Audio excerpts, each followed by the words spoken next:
Students welcome to this lecture. जैसा कि हमने एक लेक्चर में वोल्ट मीटर को डिस्कस किया था कि वोल्ट मीटर किस तरह से हम गैल्वेनोमीटर के थ्रू बनाते हैं, किस तरह से उसको कंस्ट्रक्ट करते हैं। तो यहाँ पे अब इस पार्ट में हम डिस्कस करेंगे कि वोल्ट मीटर के लिए कितनी जो रेजिस्टेंस है रिक्वायर्ड होती है, हम किस तरह से रेजिस्टेंस को मेजर कर सकते हैं कि कितनी रेजिस्टेंस हम स्पेसिफिकली किसी गैल्वेनोमीटर के साथ अटैच करेंगे तो किस तरह से हम रेंज निकाल सकते हैं कि कितने वोल्टेज को वोल्ट मीटर कैलकुलेट कर सकेगा। तो यहाँ पे अब यहाँ एक फिगर आपको शो कर रही हूँ कि ये हमारे पास वोल्ट मीटर होता है जो कि लैब्स में यूज़ किया जाता है वोल्टेज को मेजर करने के लिए। और इसके अंदर सिस्टम कैसा होता है, जैसे कि हमने डिस्कस किया था पिछले लेक्चर में कि जब गैल्वेनोमीटर के साथ सीरीज़ में हाई रेजिस्टेंस लगा दी जाती है तो ये जो पूरे का पूरा सेटअप है, ठीक है, ये पूरे का पूरा सेटअप हमारे पास वोल्ट मीटर बनाता है। यहाँ पे मैं शो कर देती हूँ कि हमारे पास जो रेजिस्टेंस है वो हाई है, जिसको मैंने डिनोट किया है आर एच से, ठीक है। और ये पैरेलल में लगाया जाता है उस डिवाइस उस एलिमेंट के साथ जिसके अक्रॉस हमने वोल्टेज जो है वो मेजर करना होता है। यहाँ पे जो एक्स मैंने ड्रॉ किया है, यहाँ पे ये शो कर रहा है कि यहाँ पे कोई भी एलिमेंट हो सकता है, यहाँ पे कोई बल्ब हो सकता है, कोई रेजिस्टेंस हो सकती है। तो उसके अक्रॉस जब हमने वोल्टेज मेजर करना हो तो उसके साथ पैरेलल में हम वोल्ट मीटर लगाते हैं। और ये जो हमारे पास सर्किट है इसमें फर्दर हमारे पास एक बैटरी यहाँ पे लगी हुई है, तो ये हमारा सर्किट कंप्लीट हो जाता है। अब हमने ये भी डिस्कस किया था कि जो हमारे पास गैल्वेनोमीटर है इसमें से जो करंट पास होता है उसे हम डिनोट करते हैं आई जी से, और जो इसके अंदर रेजिस्टेंस होती है यानी कि गैल्वेनोमीटर के अंदर भी जो रेजिस्टेंस होती है उसे हम कहते हैं आर जी, ठीक है।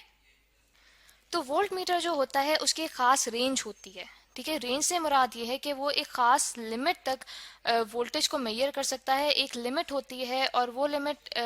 जो है उसको मैं डिनोट कर रही हूँ वी से, यानी कि एक खास लिमिट वी तक ही वो वोल्टेज को मेजर कर सकता है। अब ये जो रेंज होती है इसे हम किस तरह से मुतय्यन कर सकते हैं कि जो रेजिस्टेंस यहाँ पे हम लगाते हैं गैल्वेनोमीटर के साथ उसकी जो वैल्यू है वो हम कितनी रखें कि इतनी हमारे पास रेंज बने वोल्ट मीटर की, ठीक है। यानी कि हमने अगर वोल्ट मीटर बनाना हो, ठीक है, वोल्ट मीटर बनाना हो हमने स्पेसिफिक रेंज का, ठीक है, स्पेसिफिक उसकी रेंज हो कि इतना जो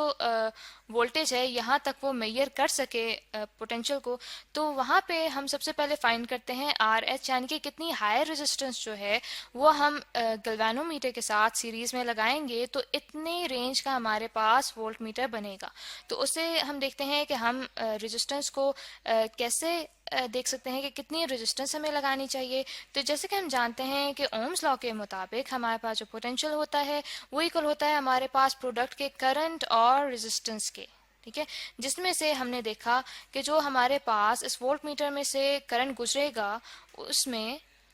जो रेजिस्टेंस हमारे पास आ रही है उसमें अब दो रेजिस्टेंसेस हमारे पास सीरीज में आ रही हैं। एक हमारे पास आ रही है गैल्वेनोमीटर के अंदर जो रेजिस्टेंस है आर जी, और एक रेजिस्टेंस आ रही है हमारे पास आर एच जो कि हमारे पास हाई रेजिस्टेंस है सीरीज में गैल्वेनोमीटर के साथ। और ये भी हम जानते हैं कि जब हमारे पास कोई भी एलिमेंट सीरीज में होते हैं तो उनकी जो इक्विवेलेंट रेजिस्टेंस होती है वो इनके एडिशन से आती है, यानी कि यहाँ पे अगर मैं लिख लूँ आर जी और आर एच है तो हमारे पास जो इक्विवेलेंट रेजिस्टेंस आर आएगी वो इनके सम के बराबर आएगी, यानी कि वो इक्वल होगी R G plus R H, ठीक है। तो यहाँ पे भी हमारे पास हो जाएगा कि देखें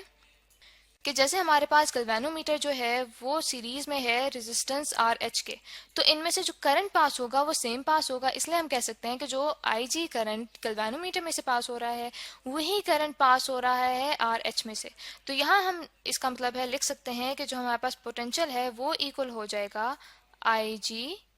इन टू आर की जगह हमने देखा कि वो हमारे पास आ रहा है R G plus R H के इक्वल, ठीक है।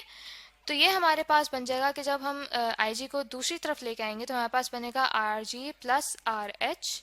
ये इक्वल हो जाएगा हमारे पास पोटेंशियल डिवाइडेड बाय आई जी। और यहाँ से हम आर एच की वैल्यू निकाल सकते हैं कि आर एच हमारे पास इक्वल आ जाएगा V divided by I G minus R G, ठीक है। अब देखिए हमने यहाँ पे क्या करना है